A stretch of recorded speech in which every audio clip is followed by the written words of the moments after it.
পর্ব শেষ হলো। এইবার আমরা যা শিখেছি তার অনুশীলন করতে হবে। এটি কিন্তু একটি নতুন পরীক্ষা, তাই এখানে আমাদের কোনো ভুল করা উচিত নয়।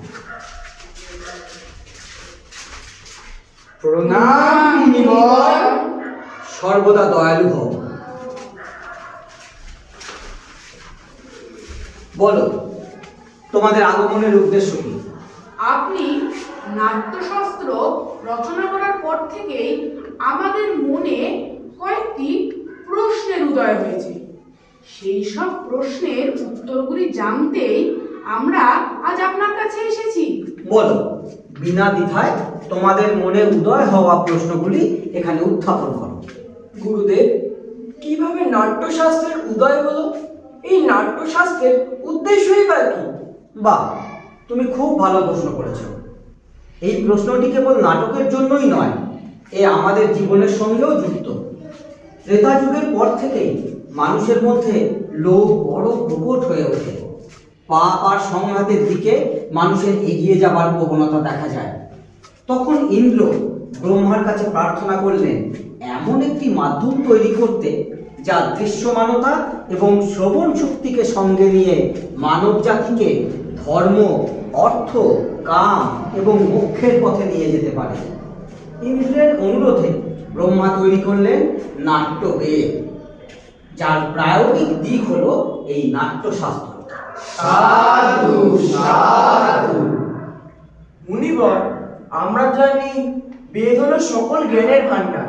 বেদের মধ্যেই জগতের সকল রহস্য লুকিয়ে আছে। সুতরাং বেদই তো যথেষ্ট ছিল। তবে নতুন বেদ সৃষ্টি হলো কেন? নতুন বেদ সৃষ্টি করা হলো কারণ সমস্ত মানুষকে সবকিছু সহজে বোঝাবার ব্যবস্থা করতে হবে। মনে রাখতে হবে, একমাত্র নাটকের মাধ্যমেই আমরা সাধারণ মানুষকে শিক্ষা এবং ধর্মের পথে এগিয়ে নিয়ে যেতে পারি। তাই এই শুভ উদ্দেশ্য অর্জন করার জন্য স্বয়ং ব্রহ্মা 4টি বেদকে এক করে নাট্যবেদ রচনা করেন। 4টি বেদ এর তত্ত্ব ও উপাদানগুলি নিয়ে কি করে নাট্যবেদ রচনা হয় গুরুদেব? আপনি একটু বিস্তারিত বলবেন?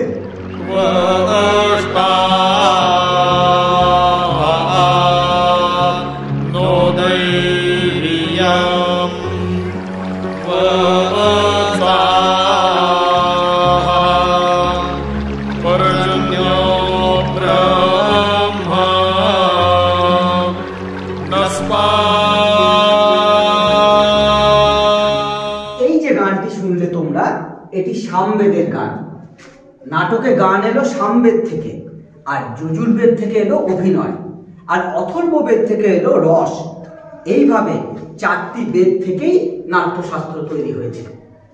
গুরুদেব, আরেকটি প্রশ্ন, কেবল দেবতাদের জন্যই কি নাটক তৈরি হয়? না না না না না, তা নয়।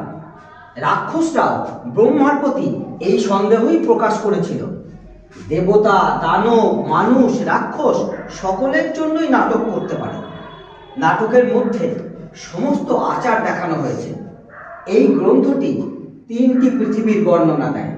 তাই শুধু তাই নয়, দুঃখে, ক্লান্ত এবং শোক জর্জরিত সকলকে বিশ্রাম দিতে পারে এই নাটক।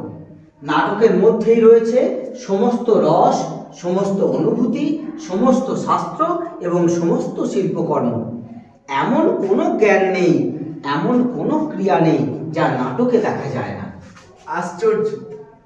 পুরো সৃষ্টি, লৌকিক, অলৌকিক, শিল্প, ধর্ম সবে নাট্যকলার অংশ। হ্যাঁ, নাটককে সমস্ত কলা বা শিল্পের উৎস বলা যেতে পারে।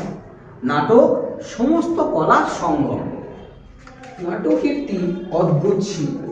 ঠিক যেভাবে আমাদের বেঁচে থাকার জন্য শ্বাস প্রশ্বাস, কিন্তু কেন আমাদের এই সমাজ এই শিল্পকে সরাসরি মেনে নিতে পারে না? আমি অনেক জায়গায় দেখেছি তারা এই শিল্পকে অপ্রয়োজনীয় হিসাবে বিবেচনা করেছে। আমরা শিল্পী, নীতি নির্ধারক নই। শিল্পই আমাদের ধর্ম। শিল্প নিয়ে আমরা পরীক্ষা নিরীক্ষা করব, নীতি নিয়ে নয়। মনে রাখতে হবে, নাটক কেবল একটি শিল্পই নয়, এটি সমাজের একটি আয়না। এটি সত্যের পথে মানবতার পথে মানুষকে এগিয়ে নিয়ে যায়। নাটক বর্ণ, ধর্ম এবং ভৌগোলিক সীমাকে অবলীলাক্রমে অতিক্রম করতে পারে, সমাজের বৈষম্যকে দূর করতে পারে। এই অনুভূতি নিঃসন্দেহে বিশ্বকে একটি আদর্শ বিশ্বে রূপান্তর করতে পারে। যথার্থ। কোনো সন্দেহ নেই যে শিল্প ছাড়া যে সমাজ তা একটি পশুর সমাজ। এই তো তোমরা সব বুঝতে পেরেছ। শিল্প হলো সমাজের একটি গুরুত্বপূর্ণ অংশ। শিল্প আর শিল্পীকে সম্মান দেবার জন্যই এই পঞ্চম বেদ সৃষ্টি করা হয়েছে। আমরা বুঝতে পেরেছি পঞ্চম বেদ সমস্ত বেদের জ্ঞান নিয়েই তৈরি।